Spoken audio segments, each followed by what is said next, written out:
కల్తీ నెయ్యితో శ్రీవారి ప్రసాదం లడ్డూలు తయారు చేశారని, అయోధ్యకు కూడా అవే లడ్డూలు పంపి సనాతన ధర్మం పాటించే వారి మనోభావాలు దెబ్బతీశారన్న డిప్యూటీ సీఎం పవన్ వ్యాఖ్యలకు మాజీ సీఎం జగన్ కౌంటర్ ఇచ్చారు. ఆ డైలాగ్ వారిని చూద్దాం.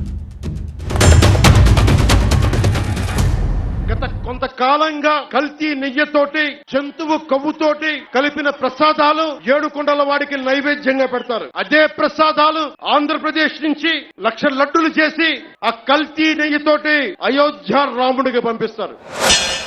సుప్రీంకోర్టు అబ్జర్వేషన్సే ఈ మాదిరిగా చేసినప్పుడు, టీటీడీ ఈఓ ఆన్ రికార్డ్ ఈ మాటలన్నీ చెప్పినప్పుడు, అవన్నీ ఆధారాలతో సహా రికార్డ్ అయి ఉన్నప్పుడు, టీటీడీలో ఈ మాదిరిగా శాంపుల్స్ కలెక్షన్ అనేది ప్రతి ట్యాంకర్కు చేస్తూ ఉన్న ప్రక్రియ దశాబ్దాలుగా జరుగుతూ ఉన్నప్పుడు, అసలు వాస్తవం చెప్పాలంటే దీనికి సిట్టు అవసరం లేదు, బిట్టు అవసరం లేదు, ఇంకోటి అవసరం లేదు.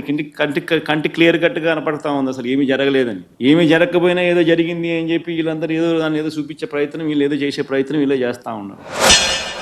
సనాతన ధర్మం పాటించే వారి వైపు చట్టాలు ఎలా పనిచేస్తాయంటే నిర్దాక్షిణ్యంగా పనిచేస్తాయి. అన్య ధర్మాలు పాటించే వారిపై ఎక్కువ మానవత్వం, దయ చూపిస్తారు. ఇంకా దూషణ చేసే వారికి కోర్టులు రక్షణ కల్పిస్తాయి. అయిన వాళ్ళకి ఆకులు, కాని వాళ్ళకి కంచాలు.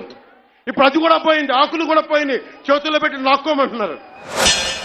సనాతన ధర్మం అంటే ఈ మనిషికి తెలుసా? ఫస్ట్ సాక్షాత్తు నువ్వు ఆ కూటమిలో ఉన్నావు, సాక్షాత్తు చంద్రబాబు నాయుడు నీ కళ్ళ ఎదుటే ఈ తప్పు చేసినాడు. తిరుపతి లడ్డు విశిష్టతకు తగ్గిస్తూ జరిగినప్పుడు అందులో నువ్వు కూడా భాగమై, నువ్వు కూడా అది అబద్ధం అని తెలిసి, నువ్వు కూడా ఆ అబద్ధానికి రెక్కలు కట్టి, నువ్వు కూడా అదే దుష్ప్రచారాన్ని చేయడంలో నువ్వే అడుగులు ముందుకు వేస్తా ఉన్నప్పుడు ఎక్కడ సనాతన ధర్మం గురించి నువ్వు మాట్లాడతావు?